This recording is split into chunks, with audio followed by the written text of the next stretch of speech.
Hi, everyone, and welcome to the Livvin for Food podcast with your host, Olivia Bria.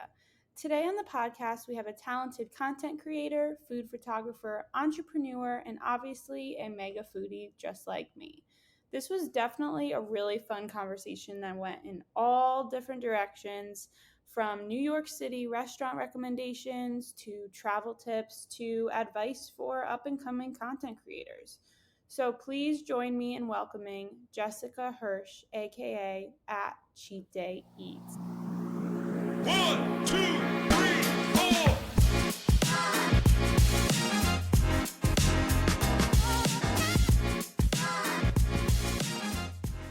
Hello and welcome. I'm so excited to have you on. Thank you for having me. I'm excited too. Of course. So, for listeners, Jessica and I met really briefly at the New York Times Food Festival. And basically, for context, it was like there was a ton of headliners. There was like Ina Garten was there, then the cast of The Bear was doing like a Q&A, and Padma Lakshmi was there and stuff. And then a ton of content creators like yourself were there as well. But it's so funny because I was kind of covering the festival and the event. And so I was going up to people and like television personalities and content creators. And it was actually the first event that I got to bring my dad to. And he was like off of the moon, but I still make fun of him for this because I went up to you and he was like, "Oh my God, you guys are so cute. Like, take a picture." And I was like, "Dad, this is professional." Like, it's just so embarrassing. So that's real. That's real, and I love that. My dad would do the same thing. No, literally after that, I was like, "It was a really cute picture, but just should I bring you to things in the future?" It was so cute. Oh my gosh, I love that. My dad he benefits from all the food I get, so I know he appreciates Oh yeah, it. no, so does my dad. He was so excited to see Ina Garten too, and I was like, Oh, I love her. so She's the adorable. best. And I just like I love hearing know. her speak, and she has so much knowledge about the culinary world too. It's just so amazing. She's always been one of my favorites. Oh yeah. Yeah, no, me too. And she has, I think when I was writing an article about her, she had at least 13 cookbooks at that time, which is totally insane to think about the longevity of her career. Yeah. I remember I went up to you too and I was like, "Are you at Cheat Day Eats?" And then I was like, "You have a name."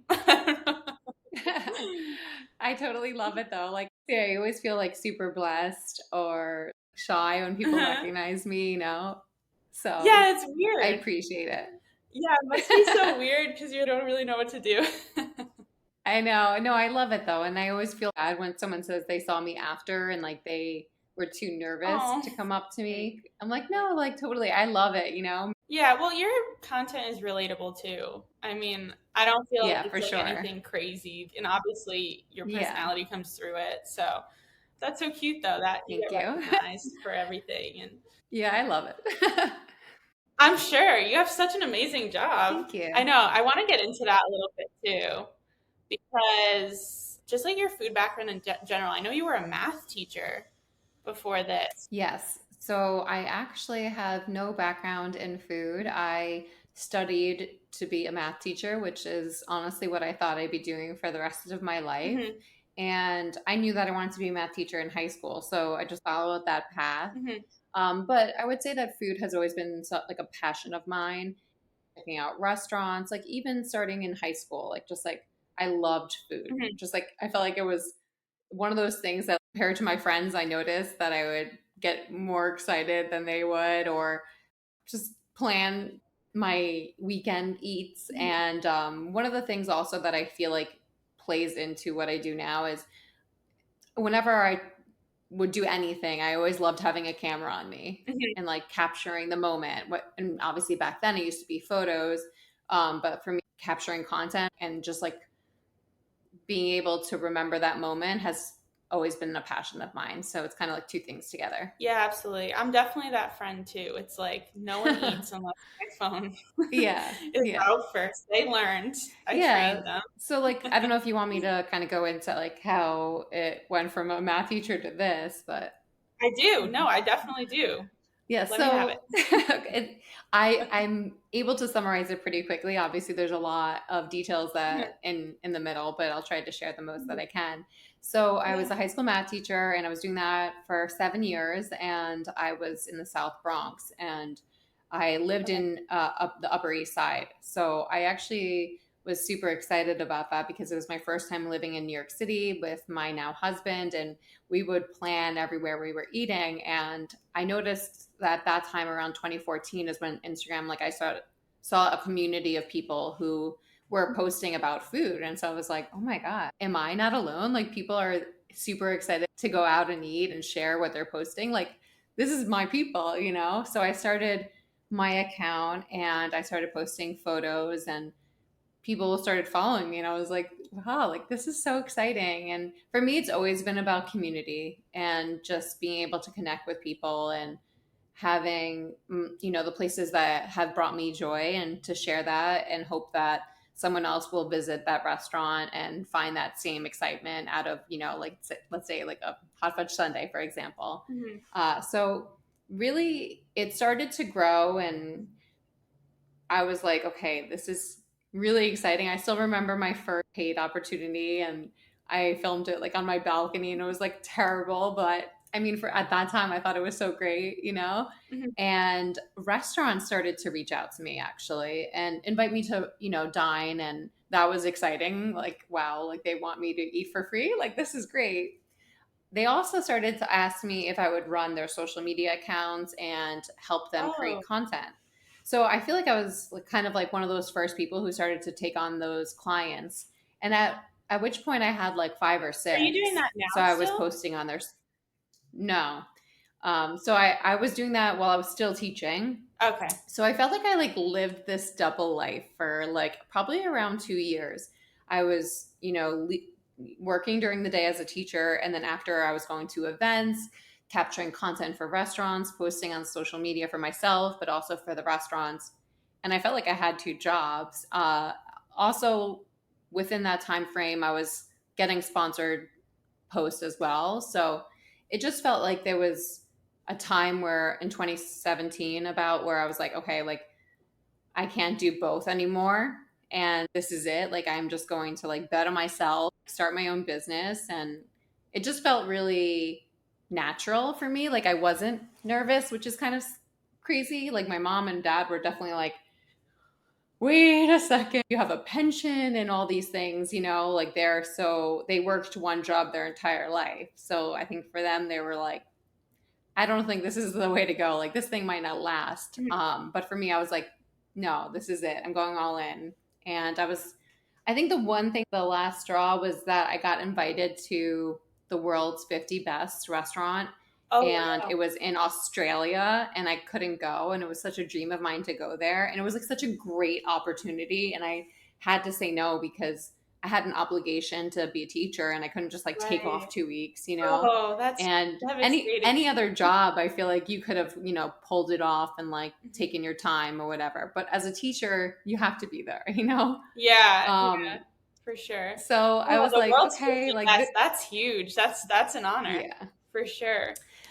for sure. And yes, I think that was like the last straw. You know what, like I'm not missing any amazing opportunities like this. Like if I want to go back to teaching I can, but this is like a once in a lifetime opportunity to just go all in and like devote all my time because look what I've created with half of my time. Right. And so actually interestingly enough, Brian, my partner and husband, left his job also in January. And Oh, so okay. he actually went became my like partner officially like at that point. And I didn't leave till obviously the end of the school year in June. So he went full time before I Yeah, that's did. crazy. I'm kind of on a similar path because I'm freelance. So my parents are like, "What about health benefits in your 401k?" I'm like, life goes on. I don't know. Yeah. I know you can't like live for these things. And I think that it's definitely like an older mentality. That's just the way Mhm. that our parents grew up, this like security where I feel Yeah. like our generation's just like, we'll figure it out. Yeah. No, that's literally my entire mantra is life will go on. I'll figure it out. And Yeah. it stresses other Yeah. people out. And sometimes me too, but it goes on for sure. Well, that's Yeah. amazing because I feel like you were kind of ahead of the curve in some ways because now there's so many food accounts and stuff like that who do really well and there's so many content creators, but you were kind of like the OG. Oh, for sure. OG. I love I that. know it's amazing though. Like I'm back in New York City and I move around a lot, but it's interesting to see how with TikTok it's just a saturated environment, especially in New York City. I feel like everyone has an account and whether they post on TikTok or Instagram or both. So Mhm. it's a total different platform and you just got to change with it. And yeah, I think that it's great to see other people who are still like, creating accounts and Yeah, there's doing some well stuff too. too. I'm like, you should have gatekeeped that. Like, don't post like every single thing like you ever go to because then it's gonna get so flooded and then you'll never be able to go again. But no, no, Yeah. I love your content too. Are you from New York originally? Yeah. Yeah, so I'm from the suburbs. I'm Rockland County. Okay. So it's upstate, depending on who you ask, but it's not too far. It's only 45 minutes from the city. And I grew up there. And so, yeah, moving into the city was really like my first big Hmm. move. And then we traveled. We were actually traveling full time. So when I left my job in 2017, we were like, all right, we're leaving the city. We left the city and we were traveling. So that was a really big part of our job at that point because tourism was one of our biggest clients as far as different tourism boards like hiring us to come to their destinations to promote the food because I mean I don't know about you, so you obviously love food, like that's why one of the main reasons I travel is to It eat all these is. different Yes, places. that's the So only reason I want to travel half the time. basically, me too. So I think that they started to catch on to that. So we were getting hired to go to all these different places, which was super amazing. And then the pandemic hit. So that kind of changed from travel to recipes, which is a big pillar in my Yeah, yeah. I company was now. wondering that because you post a lot of pasta recipes and things like that. What did cooking look like for you when you were younger? Was that something you were into, or do you more enjoy going to restaurants and posting that way? So it's interesting because I think when I was younger, I did not actually cook that much. And even in college, I still actually have this like horror story of me making penne vodka. And I didn't realize, but I used strawberry vodka Oh because it no. looked the same as the regular. And I like used it, not realizing it was so bad.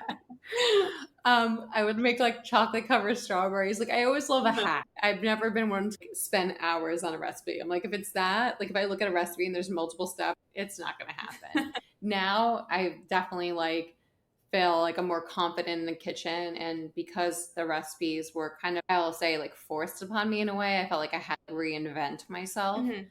I really love it and it's another outlet for me and I feel like it pushes me to learn more about food, which is great because now it's not just like going to a restaurant and eating, understanding what flavors go together and combinations. Right. And for me, I've always loved pasta. It's just one of my favorite things to eat. So like naturally I started to integrate that and I noticed that's apparently like my people, like they love it too. So that tends to perform Yeah, really yeah. I well. mean, I'm Italian, so pasta's my life, but I'm Yeah. not gonna say it's I'm not. not Italian and pasta's my life Yeah, too. I'm like you don't have to be, but it's just like something that's in my blood. I think I just Yeah. pasta every day. And I definitely get like people from who are from Italy. They're like, "What are you doing to the pasta?" Especially remember, I don't know, during the pandemic, there was actually a dish, a mac and cheese where you put the dry pasta in and then cover it in milk, and I like was gonna they ask you would. about that. That's so funny. Wait, that's so funny that you brought that up because that was one of the trends I was gonna ask you if you were on board with or not. I mean I loved it because like I said earlier, I'm one of those people less steps or one pot wonders are like my favorite because I want like the least amount of cleanup as possible and I just thought that it was fun. Is it the best way to make it? No. It was an easy hack and I think people love to take away like something that's they could do at home that maybe they have, a family to cook for and they could just throw everything in and it works for them. And I'll say that, yeah, it didn't come out like the best, but it was easy and Right, fun right. and I mean, people delicious. are always gonna comment when it comes to literally. Especially if something goes viral. Like if something goes viral, like I don't even pay attention to people who are mean. I'm like, I I don't expect either. I'm like, it. I get comments on my articles all the time. I'm like, this is wrong. You shouldn't be enforcing this. I'm like, I just said you could make pasta the way you want it. Like, Right. it's I not know. that deep. Yeah. Not that deep. It's true, and it's good to have that. I think that's probably one of my biggest things that I'll say to other creators who are affected by it. Just let it roll off your back because it's literally not worth the energy to get upset over people's comments who are negative. Right. It's just, it's more I on feel like them than too, it's us. like you never claim to be an expert or like the most Definitely connoisseur in not. like the field. Yeah, I'm all be like, hey, chef, cheat day eats here. Definitely not. Yeah. Like I'm like, the just casual in the kitchen. That should be my new name, casual in the No, kitchen. literally too. And I get comments too, like if I interview big names like Rachel Ray or Guy Fieri, I get comments about what they said, and I'm like, I don't know what to tell you. Like Like they're the they expert know here. what's up. Yeah. Like they are the Right. experts. So learn from them because I certainly am learning Right. from them for sure. So because you focus on New York most often, I'm curious to know, what does the perfect day in New York look like eating wise for you? Like where would you go first? Is that tough? So it's so funny because now we're back, and I feel like there's this. We were in Miami for 6 months or so, and coming back and living in Williamsburg. It's my first time living in Williamsburg, which is like super exciting because this is like food town, food central. We're next to Greenpoint. There's so Mhm. much, and I feel like there's this rush. Like I feel like I need to get to all these places that I have bookmarked from when I've been living in Miami, because even within the past year, so much has opened. So there's just, I think since the pandemic, there's just been restaurant after restaurant, and all the chefs are like opening new spots. It's just really exciting to see. And are you asking my favorite all time places, or like where I went this Sunday? Ooh, that's good. I don't know if I should do. Let's do favorite. Let's do all time favorite. Okay, so I would definitely start at Clinton Street Baking Company for their pancakes because they are the best in the world. I have been actually on a pancake. I'm basically trying to find the best pancakes in New York City, knowing very well that my favorites are Clinton, but like trying to find anything that lives up to that. And I've hit 4 or 5 places recently, and like while they're good, nothing will compare. So Okay. that's just my all-time breakfast spot, and I love it. Actually, in addition to their pancakes, everything they do there is great, Okay. I including think their they're eggs on my Benedict. Excel. I have an Excel spreadsheet because I'm really intense about the restaurant game, but I'm I sure. love Yeah. that. No, so I'm pretty That's sure the way that's to do on it because it. I've seen their pancakes somewhere. They're to die for, and I will say so. The blueberry is like what made them famous. I think Bobby Flay probably did a throwdown, or something, one of Oh, those okay. shows back in the day. But their blueberry ones are what they're famous for. But the chocolate chip ones are my favorite. During February, they do Pancake Month, and they do alternating limited flavors that are next Ooh, level incredible. okay. The maple butter is just like, I don't know what they put in that, but it's That sounds so addictive. good. And Neil, the chef, is just so incredible. Everything he does and everything that comes out of that kitchen is done to perfection, in my opinion. So even something like the eggs Benedict, it's like one of my favorites in the city. Oh, So really? That's saying a lot because there's a lot of egg Benedicts going around New it's York. my favorite. And they do one with a latke on the bottom, which I absolutely love, with like a smoked salmon. The fried chicken there is great. Their desserts are great too. I usually go for brunch and I get the pancakes, which are slightly desserty anyway. So I usually don't get them. But when I do, they're Have like you done a amazing. partnership with them yet? Because if you haven't, you should. No, but like I know the owners and we're always talking. And I told them, I'm like, I'm back in New York. Like I gotta come by, which is actually interesting because it's like right over the bridge. So I will definitely be going there. So that's where I'll have breakfast. Okay. All right. Breakfast is um, covered. Okay. Then for lunch, I would have Jacob's Pickle has my favorite buffalo chicken mac and cheese. They're also like a great brunch spot, but then if like someone's asking me my favorite, Clinton Street's going to be that because I feel like you can go to Jacob's Pickle and have like a great lunch too. But their buffalo mac and cheese is insane. It's so good. I've had it so many times, and like every time I'm like, yep. So is Mason's pickle? Is that related to Jacob's pickle? Is that Yes. okay? So Maison Pickle is Jacob's Pickle's sister restaurant. It's a little more like elevated, I'll say, like where Jacob's Pickle is like southern and very like casual. Maison pickles like a little bit has a little more of an elevated feel. I feel Okay. like there's cocktails there. There's different sandwiches. I feel like you could get like a steak at night. They have those big, crazy, tall cakes, which I've gotten before, which are delicious. So you're definitely going to still be able to get buffalo chicken at both of them, the buffalo chicken mac and cheese Ooh. and their classic mac. Yeah. And they also offer fried chicken on French toast, which is to die for too. All around, like both all of these restaurants, I feel like you can get everything and you're gonna be in good hands, and that's why I love it. But that specific mac and cheese is like if you're going there, you have to order it. Right. So where are we going next? Are we going for a snack, happy So hour? now, because we're on the Upper West Side, you're gonna want to go up a little further and go to Mama's Too for the best pizza in New York, which is obviously a big statement because pizza in New York is, a very hot topic. And I think that everyone has their own favorite, whether it be like Joe's or Bleecker Street Pizza, which I love too. What's your favorite? Prince Street. Okay. Prince Street I see all the time, but I haven't been there. Oh my gosh. So I'm not totally Okay, Prince Street's great. I do think it's changed a little bit over the last few years since they've expanded. They actually have a location in Miami as well. So that style that they're kind of famous for, which is like a little thicker, like the Sicilian style, is what Frank from Mama's Too is famous for. It's these really it's called Sicilian style pizza, I believe he says it. And like the flavor combinations that he does isn't reaching, like I feel like they're not supposed to be crazy, but they are interesting. They go so perfect. He does like a poached pear and blue gorgonzola or something, and it's just crazy combos. But like I remember the first time we had it, we just like got it because we're like, oh whatever, we'll try it, and it was mind blowing how amazing it was. And there's just the perfect crunch on the outside of the pizza. So flavorful. He only uses the best ingredients, and I feel like he prides himself on that, and you could really taste it. So I just love it. And I know he's opening up a location in the West Village too. So I'm really pumped. Okay. Oh, yeah, because it's really far up, and I feel like that's why maybe people don't make the trek up to it's like 106 and Broadway. So it's not, something that people like, you're in the middle of the city, you want to go all the way up there. But now that it's going to be in the West Village, I feel like that's super exciting. What's funny is the amount of times I've been in New York, I think I've eaten pizza probably like one time. It is so embarrassing to admit.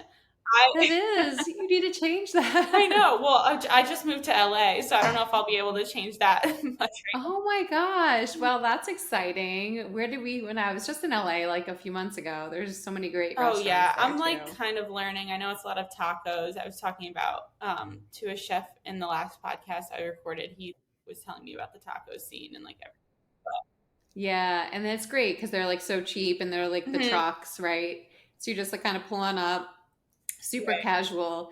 I know Pizzana is a great pizza spot there. I didn't go there this time, but in the past I did, and it was like a cacio e pepe pizza, which was really delicious. I think too because I grew up in Connecticut, so I was commuting a lot into New York for media events. So often at the events, I would be eating the food. So I wouldn't really go before or after because they were dinners or they were later or something like that. So I feel like half the stuff on my Excel spreadsheet is not checked off yet. So when I visit home. Well, next time you come, you'll hit me up. We'll go to a bunch of them. Okay, I'm totally down for that. Totally. Yeah. I know that's our new thing. I feel like every day that we go out, either I'll do recipes at home or I'll go to restaurants and like I'll try to hit up with you in one day, which it's a lot, but I'll try to just do like small bites and like tastings and be able to kind of do my little hit list, and check off a few, which is what I did this Sunday, and it was great because it's like you get to try a bunch of different I'm sure things. You get like the most asked question too is if you eat everything that you post.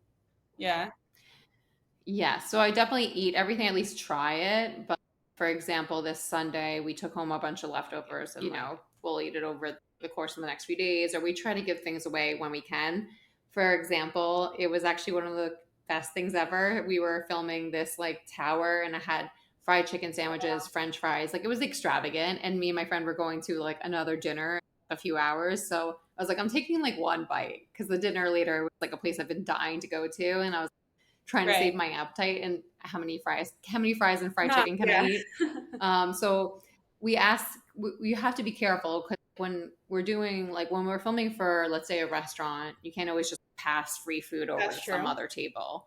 So this group next to us had just finished their food, so we really didn't think that they were going to want this tower, but we got the okay to give it to them, or at least ask if they wanted it, and they were ecstatic. They were so excited, and like it made my day because we get all this food and we're Mhm. used to it, and someone receiving this tower of food, they were just so grateful, and it made me so happy because I hate seeing things Oh, go me to too. Well, I'm sure waste. you made their day for sure. Absolutely. Yeah, they were. They DM me and they're like, "Where are those people? Like, thank you." I was like, Oh, that's so "Yay!" cute. Yeah, but like even their reaction when we gave it to them, like they just finished all this food and they're like, "Yeah." That's fun. It was so cute. I loved it. I like whenever I can, we try to, or even when I share with my friends. Because let's say I film for Gold Belly, and I love working with them. Their stuff's so great, and we get to try so many different things from around the country. And they'll send me a bunch of different packages, and obviously I can't eat six Fair. cakes, let's say. So I'm like, I'll share it with my friends that bring it over, and everyone's like so pumped. And I love sharing food with people. I It's do my the same favorite. thing because I write so much about it. They're like, "Let's send samples. Let's send samples." I'm like, I Yeah. can only eat so many things. I'm like, no. So I donate Right. it to a food pantry near me or give it Oh, to that's friends. good. So, are you able to donate if you're like already No, digging into things, no, no. or okay. That's a Yeah, yeah, because problem. you have to show yourself eating it most of the time. But for me, I often post for the brand and be like, thanks, just to kind of build that relationship. And then, Yeah. like, normally they're bigger brands like Nutella or something. So I already know how it's going to taste, So that kind of stuff. They just sent me a package a few weeks ago and it had so many snacks. And I don't live with anyone else. So I was like, there's nowhere for this to go but somewhere else. Like, Yeah. That's great though. No, you have to share. And yeah, we pride ourselves. We try to give things away. I mean, we try our best. yeah, yeah. So where are you going for dinner? We didn't finish the day. You're right. This is a tough one actually, because I have a lot of dinner favorites. I will say for Oh, Charles. okay. That one's impossible to get into. I actually tried getting a reservation this morning, and I was literally on at the moment, had it, and then I clicked it to confirm, and it was like, oh, that's Oh gone. I was like, no. no. Yeah, it's really, but it's like it's a solid meal. It's like an amazing burger, and they have like a sundae has all the different toppings all around it that you get to add Okay. yourself. They have a great cacio e pepe, so it's just like an all around indulgent, delicious meal. Very popular, hard to get in. It's definitely like a vibe there, but relatively small, which is what I guess contributes to making it one of the hardest reservations to get in New York City. Oh wow. That's interesting. I'll have to add that. Well, that rounds out a pretty good day, I Yeah. think. Are you one of those people that orders desserts at the restaurant or do you like go somewhere else to for a dessert?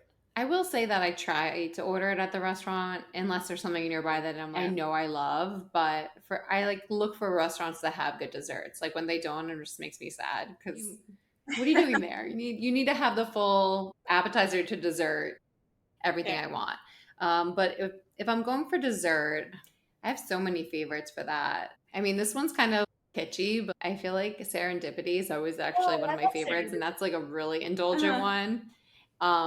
They have like this chocolate cake sundae. It's just so crazy and over the top.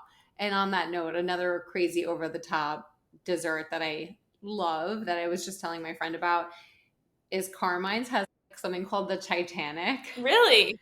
And it's gigantic. And I feel like a lot of people kind of shy away from Carmine's just because it's, a chain. And, well, the one in Times Square, I don't go to. I go to the one on the Upper West Side. But Avoid I went for my Times birthday, Square. and like the dessert's really great. And then there's like just the ice cream shops, like Mr. Dips is wonderful, Oddfellows, Van Leeuwen. I just like if I feel like I didn't get something at the restaurant, I feel like just getting like a scoop with like hot fudge and whipped cream and a Oh, brownie. anything with a lava cake and ice cream is what me and my family are getting every Yes, time.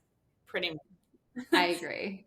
I love that. I love like the cold and the hot, and like I'm one of those people who won't get a scoop. Like, it has to Like, have like a full kind of all the different toppings same. on it. Cheat day. Same. Oh my gosh. No, when I was in high school, my home friends are going to listen to this and be like, I remember this about you. I would go home every single day and literally eat ice cream with Oreos on top of it. And then, like, Mm. I could never do that now because it's so not good for you. I know. I try to make healthier choices during Yeah. the Yeah. week. I mean, your whole thing is cheat days. So, I mean, Right, right. And honestly that has changed so much from when I started because the name Cheat Day Eats has basically the idea that you eat, I'll say like cleaner foods, and then you'll indulge, right? Like on a right. day. And it used to be where when I was a teacher, because of my job, I would bring, yogurt and like fresh fruit in the morning and have like a salad lunch. And I would go home and have, lots of veggies. And honestly, this has never been something that's like forced. I never felt like I had to eat those things. Those are things that I just enjoy. Like I enjoy vegetables. I enjoy like seasonal vegetables. I love roasting them. Like I feel like people who tend to feel like they have to eat something to be healthy, you're never going to stick to that. So I think that's one of the things that's like always a key in like a conversation for me is I don't like when Monday rolls around, for example, for today, I tend to eat more on the weekends. It's just like I feel like natural. Most people do. They're going out to dinners, they're meeting friends. And so, like, when Monday rolls around, I'm like, oh, I'm craving a salad. I'm excited to eat something a little lighter. That's just kind of Yeah, naturally how I am. I kind of am the same way, especially if I don't feel as good as I normally do. Plus, it just helps me to function better if I'm eating a bit cleaner.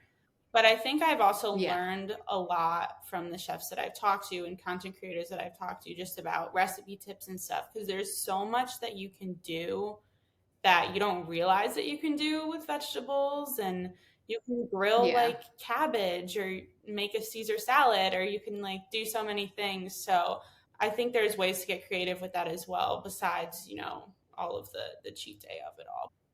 Right. Right. Yeah. Like I love a good salad. Like when it's done right. There's not sometimes it's like I feel like we went to restaurants and we were ordering a salad to like have a balance. And I was like, wow, like some of these salads at the restaurants were like, so delicious and innovative and the way that they will grill like lettuce that adds so much flavor and like this is I've amazing and seen because I good would for always me. just get a chicken Caesar salad. Like I didn't eat salads for the longest time, and I would always get the most basic one, which was nothing wrong with the classic. But whenever I go Yeah. out, if I'm ordering a salad, I try to get something that I couldn't make at home myself or wouldn't, at least to say. Is there a Yeah. place that you go in the city for salads, or is it just kind of anywhere? That's a good question. Honestly, actually, funny enough, one of my favorite salads I had recently was in LA. Really? We went to, yeah, Frank, what's the pasta I don't know enough place? restaurants yet. I'm Wait, learning. hold on. Oh, wow. John and John Benny's. and Yeah. Vinny's. Yeah, and we had like this, it was a Calabrian chili breadcrumb on top, and it was just like something really like crunchy and delicious and fresh, and like it surprised us all. Yeah, like I said, we were ordering their signature Right. fusilli and chicken parm, and we got a dessert. So we're like, oh, we'll get this salad, balance. And it was like we were like we were digging into it. We're like, this is amazing. So I feel like there's just something. Sometimes it's just simple a simple salad but they're done with ingredients that add so Right, right. There's much. something just about carbs in a salad that hits different, like pizza in a salad. It's such a summer thing too, I Yeah. think. But I want to get too into your pasta recipes. So you often make them with not a lot of ingredients. Is that correct? Like you try to make them easier. Yeah. Yeah, right. So if you could make pasta with only four or so ingredients, what ingredients would those be? What would you grab first? Butter, garlic, heavy cream, and Parmesan cheese. Classic. Yeah. Which I guess is like the non-classic version of, Alfredo. So that's the American Alfredo.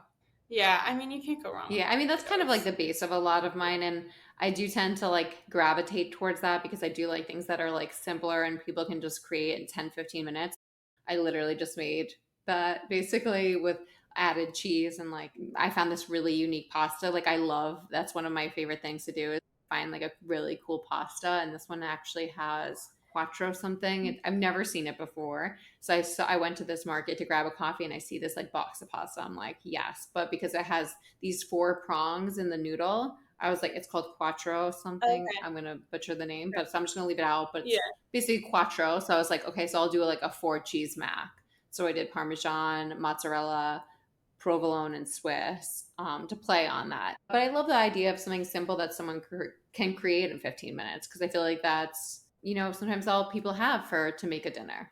Do people often come back to you and say they made a recipe and like Yeah, absolutely for love it? sure. And actually, one of my most viral recipes wasn't a pasta. It was the hash brown casserole that ended up going super viral. And it's actually one of my favorite things. And I made it like so many times, whether it be a hash brown, tater tots. And I've saw people recreating that, and it made me like so excited. I feel like that's something that happened during the pandemic when I started recipes and people would recreate them Hmm. and come back. And I felt like, okay, I could go to this restaurant in New York City and people are going to be excited to see it. Maybe they'll bookmark it. Maybe they live in New York City and they're going to go. I can create a recipe, and anyone around the world can go to their grocery store for the most part and like pick up most of these ingredients and create it. And I just felt like I was reaching this new audience and That's connecting so with more interesting to people. think. Sometimes I forget how many people can see or are looking at something I post.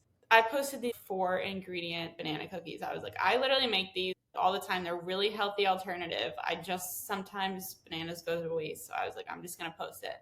And then I had people commenting, "Oh, I'm so excited to make this, whatever." I was like, "Oh my gosh, I forget that people actually see what I'm doing and then actually save it and do it themselves." It's like such a cool Right. experience. I know. You know what's interesting too, actually, that you say that. I post one of the things I have been doing in the last few years is shuffle dancing, and I post them on my I stories. saw that on TikTok. You came up on my TikTok. No, I loved it. I was like, "This is so fun. You're so cool."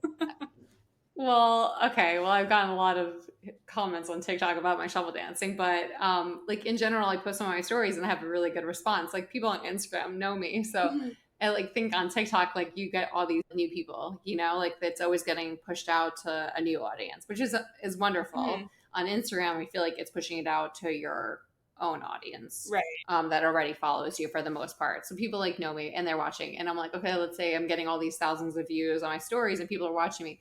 But if someone comes into the studio that I'm dancing in, I have like, oh my gosh, like I can't dance anymore. I'm so nervous. Like someone's watching me. No, I And I'm love it. thinking, wow, like thousands of people are going to watch this and I'm posting it. Like, why am I nervous about one person standing right in front of me? That is so true. It's so interesting because there's a connection on social media, but there's also kind of a lack of it when you hit Like, post. I don't So you're see not you really seeing thinking it. about it. Yeah. So, Yeah, it's like the eyeballs are on it, but you don't see yeah. that the And like, eyeballs for are. example, I think one of the things that I personally prefer is to go to restaurants when they're less busy for many reasons. I just think it's obviously easier for, let's say, the chefs that are cooking and creating things because Mhm. we're filming the content. But also like less eyes. Like I hate when I feel like all these people watching me, Yeah, and while I'm you doing have my like your job. camera and everything. It's like Yeah. weird. And like a light, like the other day we had dinner and I was like, oh, this is like it's kind of awkward. I'm still not I know some people don't care. For me, I'm still feel like, oh, I don't want to like impose on anyone else's Right. Well, that's experience. true, but also I'm sure they're jealous as I'm sure they're well. used to it. I feel like it's such a common thing now. Mhm. But like for example, we had light and everything the other day. But we were still eating early. It was like 5:30, but it was a Saturday, so the restaurant was busy. And someone messaged me like, "Oh, I was in the back over there." I was like, "I hope I didn't mess up your dinner." I'm so They're like, sorry. "No, it's all good." No, no, and they were like totally cool. So I think it's like sometimes more in your own head I than know. I anything have else. seen some. I think there was one story where a content creator was posting something, and then one family or whoever it was, couple maybe, like just had such an issue with it, and they were like, "Leave the Yes. restaurant." And I'm, I know exactly who you you're know what I'm speaking talking about. about? Yeah. Yes. So, And I've been to the restaurant and so yes, same thing. For me, I'm like a 5:30 reservation. Can I get in before the crowd? Because personally, I actually love getting in the kitchen with a chef. So mhm, obviously that's going to happen pre-service usually or at least a little bit before right. just to get that extra, content where maybe a dish is being prepared. Is that normally when they DM you to come visit, or do you DM It's a them mix. sometimes? Like if there's, I mean, I have a lot of connections with like restaurants in New York and all in Miami as well. And so it's for the most part I'm only going to the places I want to eat. So when people are like, "Oh, you're just taking free food anywhere and posting it and saying it's good," like never. I'm only going to places Well, that that I also want to wastes your go. time. Why are you going to Yeah. do that if it's, not worth your time or energy? And I think there's a common misconception that like everyone we just get free food all the time. Like if there's a restaurant that's not inviting me in that I want to go to, I'm going, you Oh, know. yeah, yeah. I do that. I do that too, just because sometimes they'll ask me to come in and write reviews and stuff. And sometimes they'll pay for it, but half the time it's just me. It's been on my list forever, and I've just wanted to eat there for so. Want to check it out. Yeah.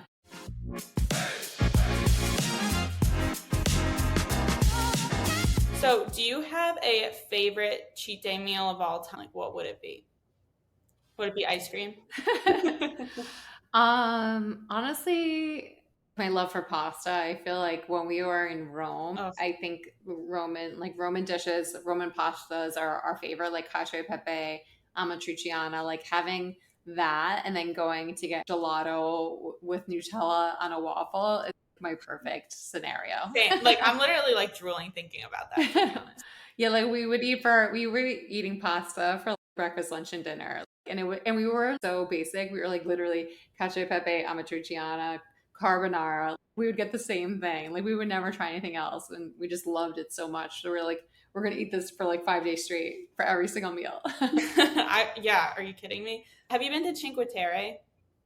Yes, Okay, have you had a their long time. It's been a long time, but yeah. Okay, because when I like lived in Italy for a few months, and every place that I went to, I looked up what the origin was or what they're known for, kind of thing. Because the last time I was there, I didn't do that, and I would just eat cacio e pepe every single time I went out.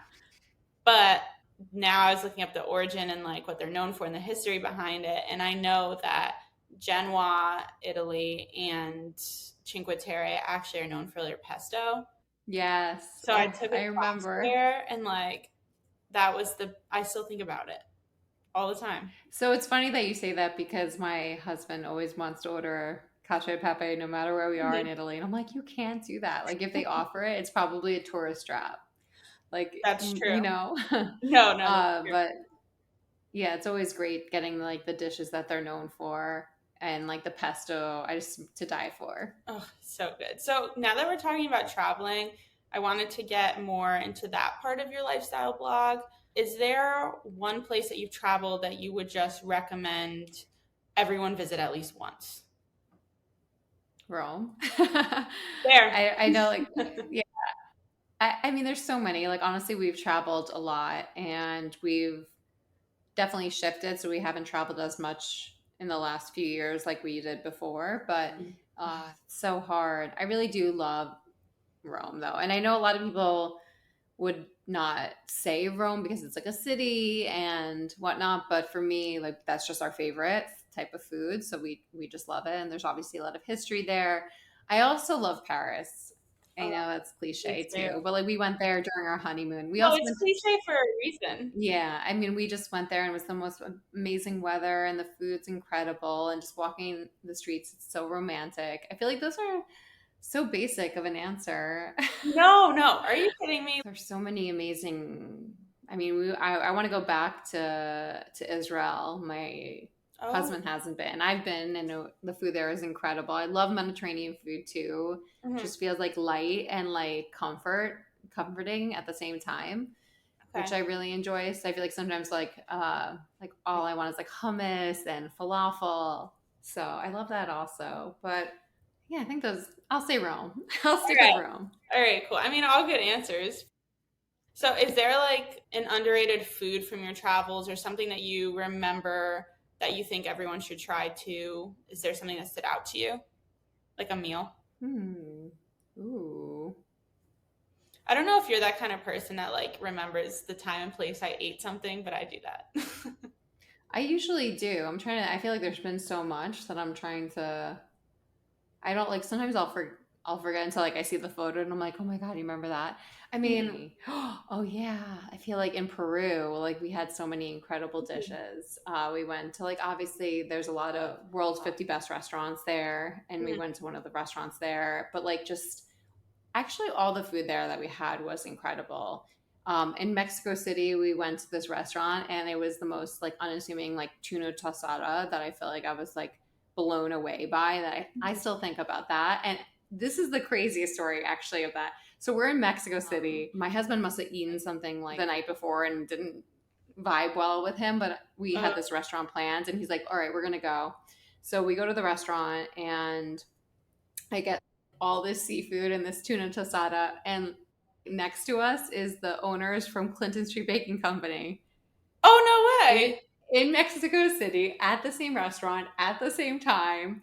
That's so bizarre. It was such like yeah, small world. So it was great because we I ended up ordering all this food because I wanted to try it, but obviously it was just me because my husband wasn't feeling well; he couldn't eat it. So we were like sharing all the food. Of course, I got like 5 desserts. Because they come over with like the huge thing like of all the desserts to choose from, and I'm like, I want that Mhm. one with that one and that one, and you're only here once, so I gotta just get them Right, all, you know. right. So yeah, I'll say that. You know what's so funny is like one of my best meals was actually when I was in Venice. It was this is bizarre. We went to an all you can eat sushi place Oh in my Venice, gosh, which that's is so crazy. yeah, it was weird. It was like right near our Airbnb, and we were passing this couple who was traveling too, and they were like, "Come eat here, best sushi I've ever had. I swear on my life, like this is so good." So we're like, now we can't walk past them. We have to eat here, and we did, and it was so good. And I was That's like, "You never would have crazy. thought." I mean, because it was all you can eat. I made my friend eat most of it Right. because I started getting sick, and I was like, I can't eat this, but you have to pay for it if you don't finish it. Uh, Um, I'm gonna have so to go like, there. I've never been to Venice actually. oh, We've, you we've have been to. to like so many cities and places in Italy, but for some reason Venice we've somehow not visited yet. So that's definitely on the list. It should be because it's just like it's kind of its own little place almost, just with the gondolas and the water and the canals Yeah. and stuff. And it's just it's very peaceful and it's beautiful and it has all of similar foods, but it's just kind of a different vibe. Yeah, for It has sure. like this piazza, like right in the middle where they're playing music, and they have some other touristy attractions that you could go to. But definitely It's add that definitely on one. my list. Yeah. I think we'll end up going one time and like along the way to somewhere else, you know? Like a Yeah, different yeah, spot. yeah. You definitely should. So, with all of your travels and stuff like that in your Instagram account, do you have a packing tip? Like, what would your number one packing tip be? Actually, I will pride myself on this. We have traveled months in Europe and like I had a carry on. I think Good for the you. number one thing with for women is like shoes, I would say is like the biggest space holder. Mhm. So I feel like thinking about like just like a white shoe that goes with everything and then like one heel and just know that you can kind of match it all together. I think having like 2 shorts, but like let's say 10 shirts, you could wear the 2 shorts with like the 10 shirts and like switch it out. I guess one benefit is I usually all my shirts and all my little bathing suits are usually small, and we usually travel where we're going somewhere warm, so that obviously helps. Okay, right. But just like having a few staples and then things that you could pair with it, I think is key. And Mhm. know that you could buy a lot of those like hair products and bigger items wherever you're going, as long as it's not like a type of place that you wouldn't be able to have access to that. Right. But you know, like I know the hotel will have like hair products. You know, my hair will be okay for a few days if I use something else. You know, yeah, I think that's probably it. But I just tried to be smart. I think, like I said, the shoes is like probably the biggest thing, and the like products. Right. I know. I've learned I don't need to take my entire skincare routine. Like I'll Yeah. survive without it. But also I'm a shopper, so I buy a lot of new clothes wherever I travel. But you can always ship it home too if you need to, I guess. But yeah, I think like That's it was so like funny. I feel like people always, my friends will like actually call me and be like, "Help me pack," and I think listing everything out, and then like you realize, I would think most part people always pack too much, and like they never end up wearing it. where are you going? What kind of like dresses do you need?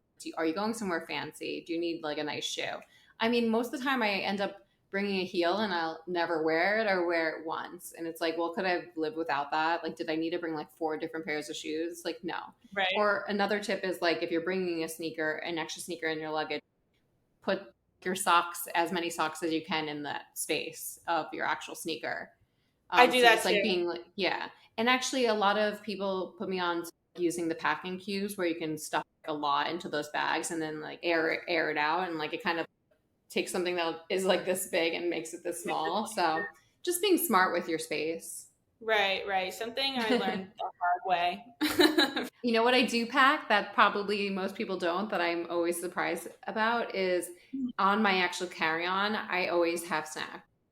Oh, me too. I went travel to Canada and I ended up bringing my friend. I usually travel with Brian, so this happened to be that he couldn't join, and we were like on this flight, and we had a stopover and everything. She didn't have a snack. She's like, "Oh, I figured we'd have time in between." I'm like, "But what if we don't?" Now you're gonna be traveling for like 8 hours and you don't have a snack on you. Like And now you're that's gonna have a headache. unacceptable. You're gonna be Yeah. miserable. Yeah, and we always have like a water bottle so we could fill up at the in the airport. But like I will have 4 or 5 protein bars. I always bring protein bars with me everywhere. People think I'm Mhm. crazy, but I don't care because then they're going to be Oh, asking me for my protein bar. no, that's my sister's gonna listen to this and be like, ding ding, because I make fun of her for bringing full meals. She will literally I've done that prepare, too. yeah, she'll prepare meals and be like, what are you doing? Like, and then I'm like starving and dehydrated. Yeah, no, you have to. And nowadays they give you like literally 1 peanut. They like are so cheap on the flights. Mhm. Like I feel like we've been on so many flights recently. They give you like one of those sad looking cookies. I'm like, well, that's not gonna even do anything. Even if you were hungry and you ate that, what is that gonna get Yeah. you? And then you have to pay for like one of those meals. They're just garbage sandwiches. Like I'd rather bring my own food. No, same. I started bringing protein bagels Oh, too. I have to You try can find that. them at like Whole Foods or Yeah, something. They last. The carbs last you a little longer, right. and the protein in it too. But I was like, I'd rather eat this than your stale bread Yeah. for So I think that's sure. actually one of my packing tips. Bring food. And oh, you know what's a great one? Like those liquid IVs having like the Mm, nutrients in it. So I feel like when you travel, sometimes you just get dehydrated, and I feel like that's like you could drink water when you get there at the airport, fill it up, add that in there, and just makes you feel better. yeah, because I don't like to drink a lot on the plane either, because I don't want to have to go to the bathroom every four Same. seconds. That's very stressful for me. Me too. I think it's a woman thing because my husband's like, drink Yeah. water. You're going to be on the plane. You could go to the bathroom. I'm like, I don't want to go to the bathroom. No, I'd rather sit in my seat for a full 8 hours and not move than Yeah, go to the bathroom. I That know might it's be the a little worst. weird. No, I No, always have to, but I get the idea. I never want to get up. no. And I like the window seat too. So if I don't know the people next to me, I feel so bad. I do too. So I yeah, get I'm it. like, I'm probably thinking That's too definitely a much about. female. I think that's a female thing. I'm curious to hear Oh, from other probably. people. I feel like men wouldn't care. They'd be like, I gotta go to the bathroom, get up. You're like, Yeah, no, excuse me, can you get up? Because I have to use the restroom. that's so funny. No, the last time I was on a plane, I was with my sister, but she wanted the aisle seat and I wanted the window seat. So she was like, "We'll just have someone sit in between us," and it ended up being like 10-year-old kid, and Aw. he was playing his video game, and the minute we got on the plane, I was like, I have to go to the bathroom. I drank Starbucks right before this. I had a green tea lemonade. I have to go. And then I felt, and she was like, but the kid is here. And I was like, I'm sorry, but please move. I was like, He probably doesn't care. no, he probably didn't care, but he was probably like, why is this girl stressing out Over next like to in the me? first 5 minutes, yeah. In the first 5 minutes. So I want to get into what's next for you. Like, what are you working on now? Do you have any upcoming projects or collabs that you would be able to speak on? For us right now, I think it's just a big change for us being back in New York. So I feel like we're kind of focusing on those New York partnerships and like creating the community again back here because we have been in Miami for a few months. So like I'm really excited to actually just connect with more content creators because I feel like that was something that I focused a lot on in Miami. And that's something that I used to do a lot when I was living in New York, is like work, collabs with other creators. I feel like it's a really big way to just connect with other creators, but also their audience as well. Because obviously we have a lot of similarities. I can't speak on anyone yet, but one of my biggest like kind of overall collabs is always with Sony. So I know we didn't get to mention that, and that's something we pride ourselves on is our content. And I've been with Sony Alpha Collective, which is a select group of photographers that they work with. And every summer they host something called Cando, and they host all of these amazing content creators and photographers. And there's different seminars, you get to learn from other creators, and they have all these opportunities to film amazing content. They go crazy. It's going to be wild. And I was not able to attend last year because we got married. So I'm really excited for this summer and just to connect with other photographers. And there's just so much knowledge. Obviously, like, I'm a food photographer, and a lot of the other photographers shoot landscape, portrait. And so there's just so much to learn. And I think that's one of my biggest things I would say to any other creators is learn from others, because I feel like you just want to share, and that's where I get the most benefit. I feel like sometimes in this community, like, especially if you don't have friends that are in it, you could feel lost. And there's so many of us out there now, especially with the TikTokers and stuff. I feel like just like connecting. And your content is so quality too. I remember Thank you. in college, I took a digital production class, and the cameras are so much harder to figure out than you think, at least in my experience, because there's so much that goes into it and so much knowledge that you have to have beforehand to get the right contrast, to get, I think it was ISO. Yeah. I don't even No, remember. you're good. You got Yeah, it. like, Yeah, there are. all that. Okay. Well, I was even speaking with a photographer who's also this amazing baker in New York City, and he was saying how he has actually changed back to using his phone because, like, with today's social media platforms, there's definitely like a shift.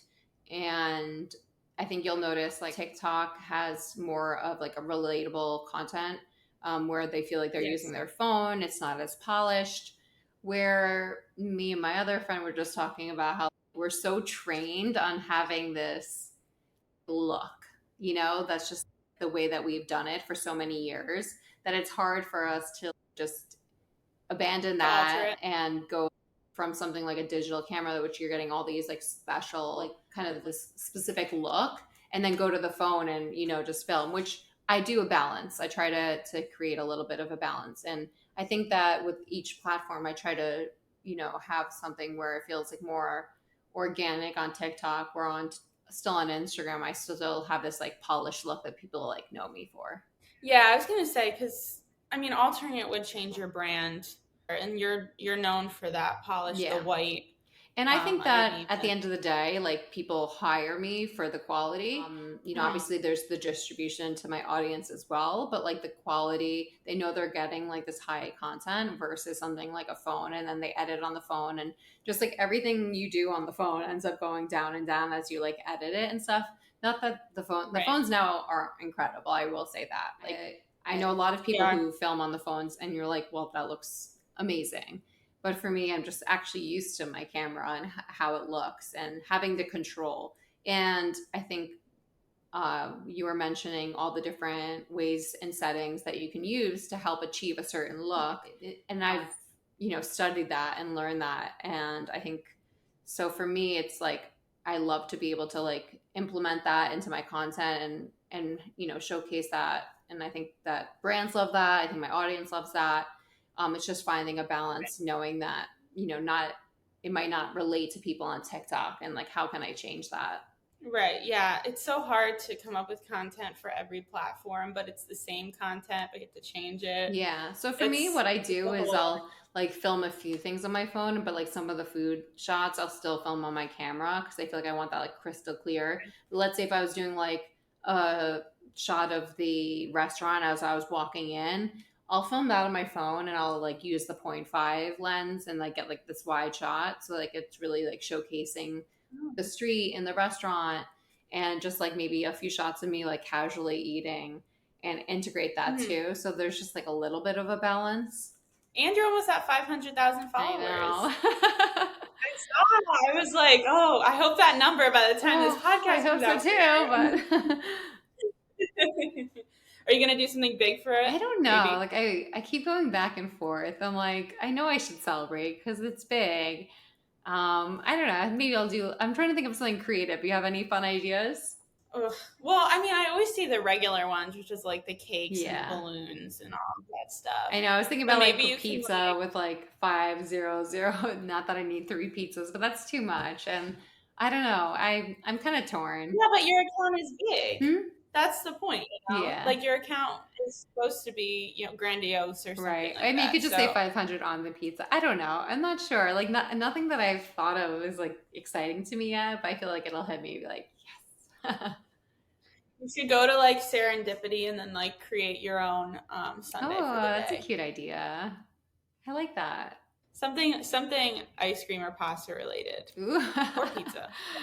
That's all. Okay, now I just gave you. I just said everything. Yeah. So that's not helpful. No, the pasta actually, I didn't think of that, but that could be interesting. Yeah, yeah.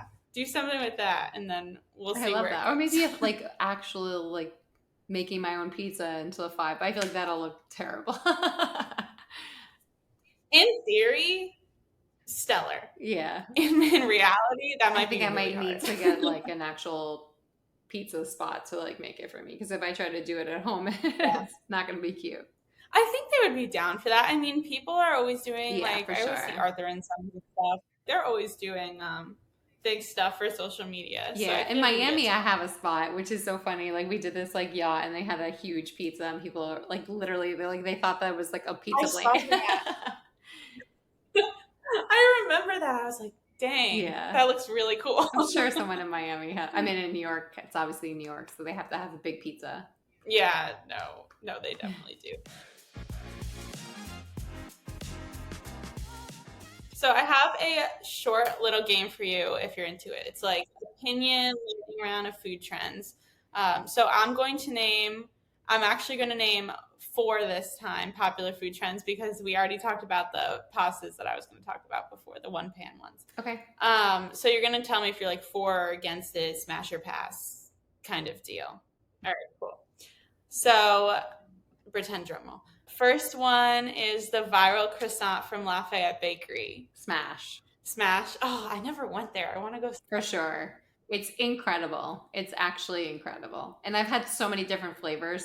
They're all amazing. Okay, the chocolate one too is like I'm such a chocolate. The chocolate one's great. My favorite is the pumpkin one. The pumpkin Ooh. during like I think it was like October or something was like, oh my God. It was insane. It was just, and so they had a gingerbread one too. That was incredible. Ooh. Yeah. I didn't try this month yet though, so I'm gonna have to go there. Okay, go. Okay. Okay, third. Charcuterie boards, the traditional ones. Cheese and Pass. really? That's Yeah, I know. It's just like I rather have like a grilled cheese. Like I want it in something. I don't want like I don't pair. Yeah, I know. I'm very weird. Just people are no. gonna hate on me for that. No, that's interesting because I could eat cheese so easily. It's probably Yeah, it's on my like it's so weird, but like I don't want cheese on its own. Like I want it in something. fair, like melted. Okay. Yeah. Number 3. So turning famous foods into candle scents. So Magnolia Bakery just turned their banana pudding into a candle. Cat's Deli did a chocolate egg cream candle. Smash, why not? I actually just made a custom candle in Tampa as part of when we went there for the tourism, and they had us go to like custom candle making class, and I made, of course, mine was like food related. It was like a baked good. So yeah, smash. I like that. Oh, fun. I know. I want to make my own candle scent. That sounds so cool. Yeah. Okay, fruit on pizza. Smash. Really? Yeah, so I will say it's only if it's done right. Like for example, the pear and gorgonzola from Mama's too. That's Done delicious. right. That Yes. pairing is so good. Also, I had in Miami, it's called the Shark Bite, and it has pineapple on it. And I was definitely like, okay, I like no. But like I tried it and it was actually one of my favorite things in the world. It had like ricotta, I had a spicy salami, the pineapple. Like, I don't know, just it was so good, and like it was perfectly crafted. I know that sounds like ridiculous when you're saying pineapple on pizza, Mhm. but I promise you, like I raved about it because I took a bite and I was like, wait, there's just all the different flavors. They went so well together. The pizza itself was such a great crust. Okay, I could go on about that. So smash. No, I'm loving this. I'm loving it. So I've had pear and gorgonzola on pasta. Have you had that? Yeah. So good. Ooh. So I haven't good. done it on pasta. Do it. Next video. Yes. You should do that. No, I will. So here's my final question for you because our lightning round is complete. If there is one cooking utensil, product, appliance that you think everyone should splurge on, what would it be and why? I think a good pan is probably key. Just I feel like it's a staple. It's something I use every single day, and I feel like having a good pan is just so important. Agreed. I eat eggs every morning, and my pan is very important to me. So Yeah, I feel like I use it every single day, whether it be for dinner or lunch. I feel like it's just something that, yeah, I know that's so basic. Or a good knife. Ow. Knives. I feel like that might be more important because having a dull knife will literally it's not manageable. And once you get a good knife and you realize how much it changes the game, I feel like that's just game next changer. level. Yeah. Game changer. Yeah. Sure. Well, thank you so much. Thank you. You can follow Jessica on Instagram or TikTok at Cheat Day Eats, or you can check out her travel account at Your Room Service.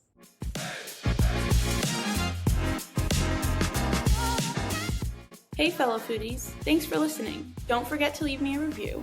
And while you're at it, make sure to follow me at livvinforfoodpod on Instagram or TikTok, or email me at livvinforfoodpod@gmail.com. Let me know what you're cooking up this week, which guests you would like to see on the podcast, or tell me your opinions on the latest viral food trend. Until next time.